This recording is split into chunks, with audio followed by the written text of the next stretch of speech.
Internet news with no filter. Welcome to News Sesh. Hey everybody, welcome back.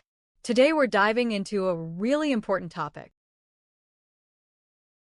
Today, I want to talk about something a little heavier, but also really important when we think about the content we consume on YouTube, specifically how creators sometimes revisit personal grief in their videos. I've been watching Matt and Abby for a while, and like a lot of viewers, I feel for them. Losing a baby is one of the most devastating experiences imaginable. The pain, the emptiness, and the way that loss shapes your life. It's heartbreaking. And I think it's important to acknowledge that first. Whatever they've gone through, it's real, and sharing it publicly takes courage. That said, it's also interesting to look at how grief is presented in a family channel format. For example, their thumbnails often include moments of sadness, sometimes with soft focus shots, dramatic lighting, or captions that hint at heartbreak. The video titles usually reference their child's passing in a way that instantly pulls your attention. And I think that's what a lot of people notice, because it's emotionally powerful. Watching these videos, you can see why audiences feel drawn in. It's human nature. We're empathetic creatures. When we see someone dealing with something so profoundly sad, we feel a connection. We want to offer support, leave kind comments, and check in on how they're doing. And in Matt and Abby's case, they've built a community around that shared emotion. One thing that stands out is how revisiting their loss becomes part of their narrative over time. It's not just a one-off video. There are multiple uploads where they reflect on their journey, talk about coping mechanisms, or memorialize their child. That repetition can feel comforting for viewers who have been following along. They get to see progress, healing, or moments of remembrance.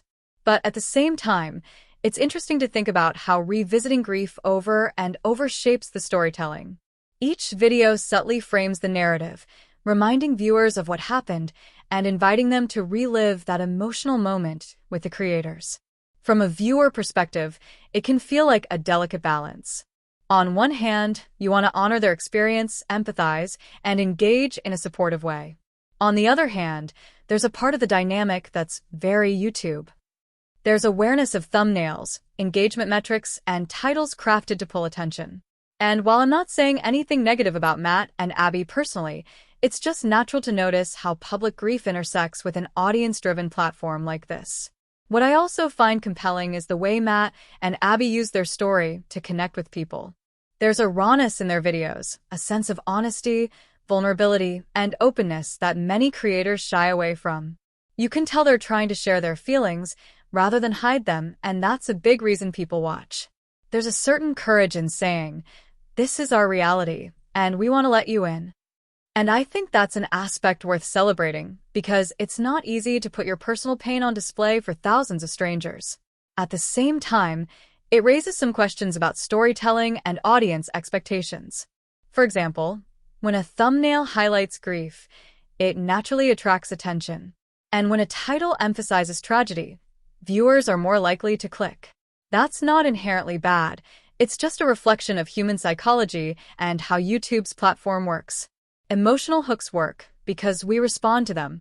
But the repeated use of these hooks over time is something interesting to observe. It's a mix of real-life emotion, community building, and, inevitably, platform-driven design. I think what's fascinating about Matt and Abby is that they occupy a space where genuine vulnerability meets audience interest. They've cultivated a channel that's very family-focused, and yet they also allow their audience to share in deeply personal experiences. And for many viewers, that transparency can feel like a source of comfort. People comment saying, "I feel less alone," or "Thank you for sharing this, it helps me cope too." That's powerful, and it's a reminder that there's value in sharing personal stories online, especially when handled with sensitivity. So, at this stage, the takeaway is twofold. First, grief is real, and sharing it publicly can be meaningful, both for the creators and the audience. Second, it's interesting to observe how storytelling evolves on platforms like YouTube, where even personal tragedy exists within the ecosystem of engagement metrics, thumbnails, and audience attention. It's a delicate balance between sharing, connecting, and creating content that resonates. And I think that's the key point here. Watching Matt and Abby's videos is not about judging them. It's about noticing how the medium they're using influences the way stories are told, and how audiences respond to stories of real human experiences. There's empathy, connection, and also a little bit of platform mechanics at play. Watching Matt and Abby's videos makes it clear that personal grief is more than just a one-time story. It's an ongoing narrative. And while we can approach it with empathy, it's worth exploring how this fits into a broader pattern across family vlogging and content creation on YouTube. One thing I've noticed is that revisiting personal tragedies tends to follow a certain formula, and it's not unique to any one family. Many creators who have experienced difficult life events, whether it's the loss of a child, a miscarriage, or a major medical challenge, seem to revisit these moments multiple times. It's often in the form of updates, reflections, anniversaries, or special remembrance posts. And in many cases, these videos perform extremely well. Why? Because humans are wired for emotional connection. When we see someone navigating heartbreak, it triggers empathy and compassion. We want to offer support, we want to be part of the story, and we're naturally drawn to content that makes us feel. Platforms like YouTube, Instagram, and TikTok are designed to amplify these emotions because engagement drives the algorithm. Comments, likes, shares, they all tell the platform, this type of content resonates. Show more of it. That's where the subtle tension comes in. For creators, revisiting grief can be both genuine and strategic at the same time. On one hand, they might truly want to share their healing journey, connect with their audience, or provide comfort to viewers who have faced similar situations. On the other hand, they're also operating within a system that rewards highly emotional content. So even without meaning to, their grief becomes part of the content ecosystem. Matt and Abby, for example, often share updates around important dates, anniversaries, birthdays, or milestones. They talk about coping, healing, and remembering their child. These are deeply human and relatable topics, and that's why they resonate. But because they're content creators, every video is also framed for public audience. Titles, thumbnails, and story pacing all contribute to how viewers perceive the video. And that's not a criticism. It's just an observation of how the platform works. From a content perspective, you start to notice certain patterns. Emotional peaks are emphasized. Background music cues the viewer on how to feel. The thumbnails capture a tear, a hug, or a reflective moment. Even captions are crafted to tug at your heartstrings. And again, I want to stress that none of this means the creators aren't being genuine. It just means that storytelling in the digital age has its own rules, whether we like it or not. So, why is this important to talk about? Because this trend, when observed more broadly, reveals some interesting things about audience behavior. Viewers often expect these recurring grief updates. They click, comment, and return to see how the family is coping. It creates a cycle.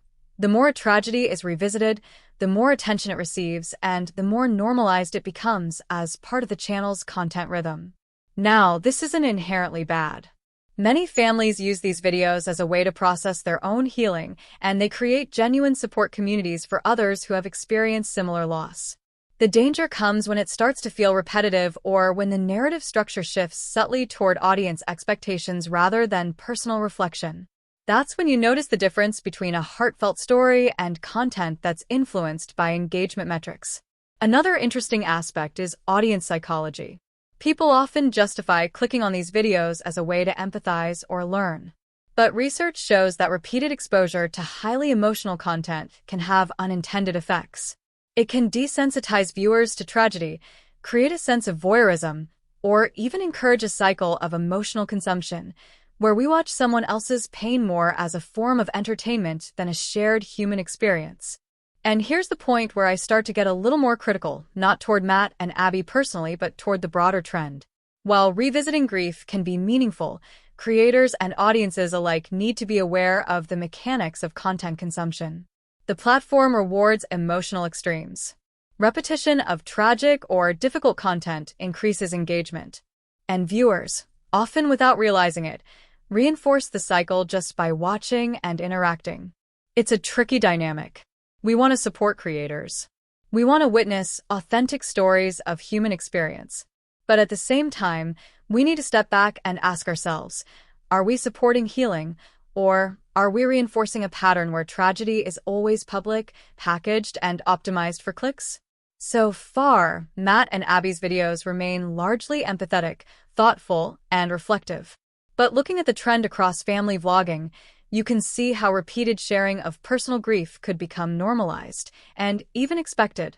This raises broader questions about the ethics of content creation, the pressures creators face, and the subtle influence of algorithms on human storytelling.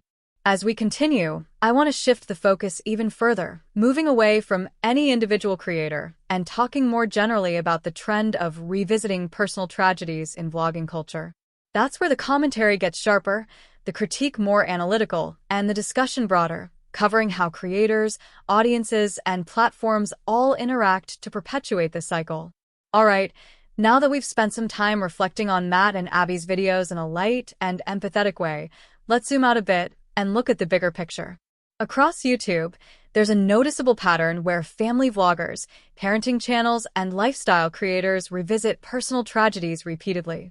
Sometimes it's about a miscarriage, the loss of a baby, health challenges, or other deeply personal events. The videos usually follow similar structures: emotional introductions, reflective narration, tearful moments, and soft background music. Thumbnails almost always emphasize emotion: a hug, a single tear, or a family looking reflective.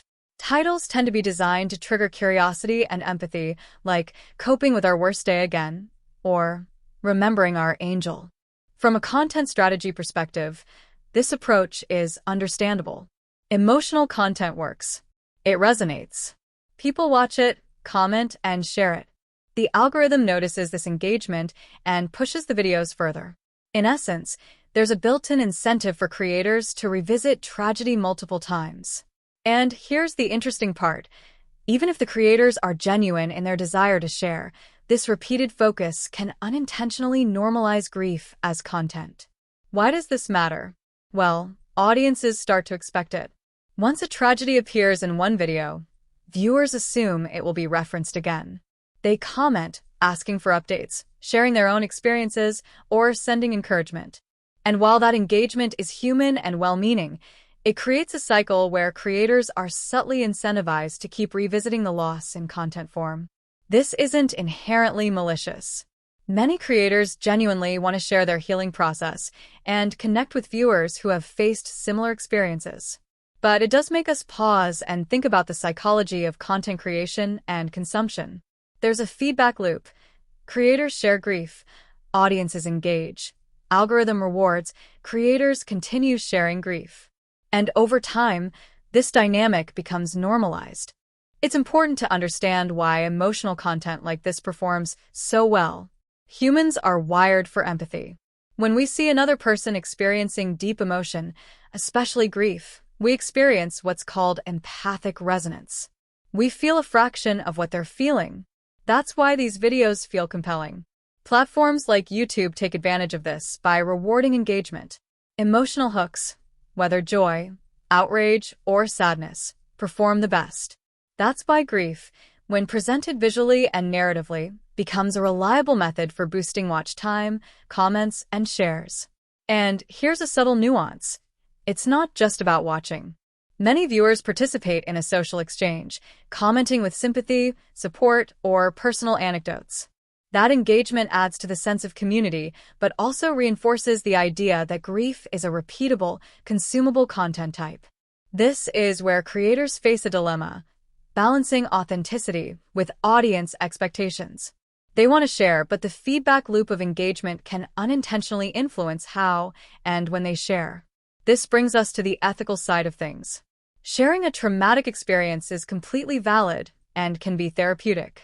But repeated public revisiting introduces ethical considerations. For example, audience perception. Viewers may feel compelled to watch, even if they are uncomfortable, because the thumbnail or title is emotionally charged. Creator well-being. Reliving trauma multiple times for content can impede personal healing. Constantly representing grief in front of an audience can become performative, even unintentionally. Platform dynamics. The algorithm rewards content that spikes engagement. Emotional highs, like grief, get amplified, creating incentives that may not align with the creator's personal pace of healing. The key takeaway here is that repeated sharing of tragedy isn't inherently wrong, but it interacts with audience psychology and platform incentives in ways that can have unexpected consequences. As viewers, our behavior matters. Repeatedly clicking, commenting, and sharing grief-based videos signals to creators and to the platform that this type of content is valuable. This doesn't mean audiences are bad people. It just means that consumption habits shape what content is produced. Over time, repeated public revisiting of tragedy becomes normalized. Viewers start to see grief as content they can tune into regularly, rather than a private, sensitive experience. Creators start to structure their channels with that expectation in mind. It's subtle, but it's powerful. What starts as personal sharing becomes a content rhythm, and sometimes the lines between personal reflection and audience-driven production blur. Here's the thing. Not all recurring grief content is bad. In fact, it can be extremely valuable. It can normalize conversations about difficult topics, provide support to people facing similar experiences, and help creators process emotions. The main caution is about awareness, both for creators and viewers. When sharing personal tragedy, it's important to ask, am I sharing because it's meaningful to me, or because I know it will perform well? For viewers, am I engaging out of empathy, or am I unconsciously rewarding repetition? Recognizing these patterns doesn't diminish the value of sharing. It just makes us more conscious of how the ecosystem works and how our interactions shape it. So, now that we've talked about Matt and Abby in a light and empathetic way, and explored how revisiting grief shows up across family vlogs, it's time to zoom out even further and discuss the systemic patterns behind this trend. What we're seeing is that personal tragedy has, in many ways, become a recognizable content genre on YouTube. And it's not just one family channel. It's a pattern seen across the platform, particularly among family vloggers, parenting channels, and lifestyle creators. There's a clear structure that emerges in these videos. Most creators follow similar storytelling techniques. Emotional hooks at the start. The first 10 to 15 seconds often introduce the pain or loss immediately. Visual cues. Thumbnails capture a tearful face, a comforting hug, or an intimate moment. Narrative pacing. Dramatic pauses, soft music, and reflective narration guide the viewer through the emotional journey. Community engagement. Questions to the audience, requests for comments or support, and calls to action encourage interaction. And here's the thing. All of these elements are reinforced by the platform. YouTube's algorithm favors watch time, clicks, and engagement. Emotional content is highly effective in achieving that. So, creators who revisit personal tragedy repeatedly see higher engagement, more comments, and often better visibility for future videos. That's not a judgment on the creators themselves. Many are genuinely sharing their experiences, but it does highlight a structural incentive built into the platform. Grief becomes content because it performs. Audiences reward it, and the algorithm amplifies it. Repeatedly revisiting the same personal tragedy creates a cycle. The first video about a tragic event captures raw emotion. Viewers respond with support, comments, and shares. Creators notice the engagement spike. They may want to provide updates or continue documenting their journey. Subsequent videos are produced with similar structures. The algorithm promotes them because emotional content performs. Audiences come to expect recurring content. Comments may include questions like, "How are you coping now?" or "Can you share more?" The cycle repeats. Grief content becomes a predictable and reliable source of engagement. Again, this doesn't mean the content is bad or exploitative. It can be meaningful, supportive, and therapeutic. But it does explain why we see multiple videos on the same personal tragedy from the same channels over time. It's a combination of human empathy, content strategy, and platform dynamics. There are a few consequences worth discussing. For creators, constantly revisiting grief can be emotionally draining. While the first video might have been cathartic, repeating it for content can unintentionally turn healing into a performance. It's a delicate balance between sharing and reliving trauma. For audiences, repeated exposure to highly emotional content can create fatigue or desensitization. Viewers might engage out of habit, emotional compulsion, or social expectation rather than genuine connection. For platform culture, when personal tragedy becomes a predictable genre, there's a risk of normalizing grief as entertainment. That's not to say the content loses value, but it shifts the context. Loss is experienced collectively online in a performative framework. For new creators, seeing the engagement potential, emerging creators may feel pressure to share their own personal struggles repeatedly, even if they're not ready or comfortable doing so.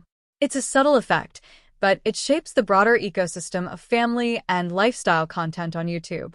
Audience behavior plays a huge role here. Every like, comment, and share sends a signal to the creator and the algorithm. Engagement is both a reward and a guide. It tells the creator what resonates and encourages the production of similar content. This creates a feedback loop. Emotional content performs more views, engagement, and algorithm promotions. Creators repeat emotional contents. Audiences continue to engage. It's not inherently manipulative. Most creators are sincere. But the systemic effect is that personal tragedy becomes a recurring, predictable content pattern. And because these videos often touch on universal experiences like loss, grief, or coping, they naturally generate empathy. That empathy fuels engagement, which reinforces the cycle. This is where it gets interesting and a little complex. Sharing grief can be healing, authentic, and community building. But when the same grief is repeatedly shared across multiple videos, it intersects with platform mechanics in ways that aren't always intentional. Creators are navigating a platform that rewards engagement. Viewers are drawn to emotional content, and the algorithm amplifies it. The result is a system where personal tragedy can exist as a content genre without anyone explicitly intending to exploit it. It's a structural phenomenon rather than a personal one. And that's an important distinction. We can critique the system without criticizing individual creators. So here we are, reflecting on what we've seen with Matt and Abby's content, and looking at the larger trend of revisiting personal tragedy across family vlogs. At this stage, I think the most important takeaway is context. Understanding the intersection of human emotion, storytelling, platform incentives, and audience engagement. We've talked about how Matt and Abby's videos show raw, relatable grief, and how revisiting those moments can be meaningful both for them and for their audience. We've also explored the general patterns across YouTube, including emotional storytelling as a recurring content strategy, thumbnails and titles designed to highlight human tragedy, audience engagement reinforcing repetition, algorithmic amplification of emotional content. All of these elements create a system where grief can become a kind of recurring genre, one that's normalized and expected. But it's important to note, that doesn't automatically make it wrong, exploitative, or unethical. In many cases, it's sincere storytelling, community building, and emotional sharing. Why does it matter that we step back and reflect? Because as viewers, we are active participants in this ecosystem. Every view, like, comment, and share contributes to the cycle. And as creators, there's a responsibility to be mindful of how personal trauma is presented and how it might affect both themselves and their audience. Reflection matters because it allows both creators and audiences to navigate content with empathy and awareness. For creators, it's about balancing authentic sharing with the pressures of an algorithmic platform. For audiences, it's about engaging consciously, not out of compulsion, guilt, or emotional voyeurism, but out of genuine empathy and support. If you're a creator navigating personal tragedy, there are some thoughtful practices to consider. Authenticity first. Share grief in ways that are true to your experience. Don't feel pressured to create drama or emotional peaks just for clicks. Boundaries matter. It's okay to make certain aspects of your grief private or share them only with close friends or a supportive community rather than the public internet. Transparency. If you're producing content that involves sensitive topics, be open about your intentions. Are you sharing for healing, awareness, connection, or reflection? Mindful pacing. Revisiting grief repeatedly can take a toll. Consider spacing content, journaling privately, or creating non-public reflection videos to avoid emotional fatigue. These practices allow creators to engage with audiences in a way that respects both personal healing and the human nature of their viewers. As viewers, we also have agency in this system. We can engage with sensitive content thoughtfully. Be empathetic, not compulsive. Commenting supportively or reflecting on your own experiences is constructive.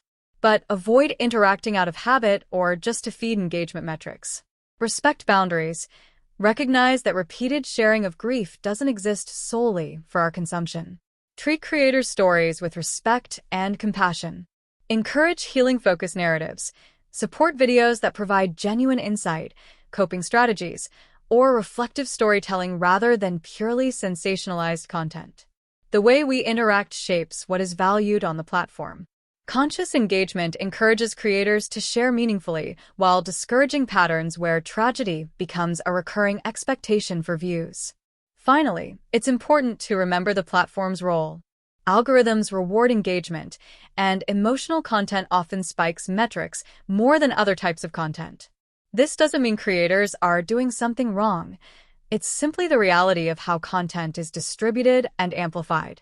For creators like Matt and Abby and many others, the platform provides both opportunities and pressures. They can reach audiences in meaningful ways, but they're also navigating a system where emotional content is often prioritized. Understanding this context is key to evaluating these patterns fairly and critically. To wrap it all up, grief is deeply human, and sharing personal tragedy online can be both powerful and meaningful. Watching channels like Matt and Abby's helps remind us of our shared humanity, the ways in which people cope with loss, and the value of supportive online communities. At the same time, it's worth recognizing broader trends, how repeated sharing of personal grief fits into the dynamics of platform incentives, audience behavior, and the normalization of emotional content. Observing these patterns doesn't diminish the value of individual stories. It simply gives us a lens to see the larger ecosystem of content creation and consumption. Ultimately, this is about balance. It's about creators telling their stories authentically, audiences engaging thoughtfully, and platforms being understood as systems that influence behavior in subtle ways. Grief is real. Pain is real. But empathy, awareness, and reflection can help both creators and viewers navigate these spaces responsibly and compassionately. So whether you're a creator, a viewer, or just someone curious about content culture, the key is mindfulness. Recognize the human experience at the core, understand the platform mechanics at play, and engage in ways that support healing, connection, and authenticity. Because at the end of the day, YouTube isn't just about clicks, it's about people. And that's a wrap, guys.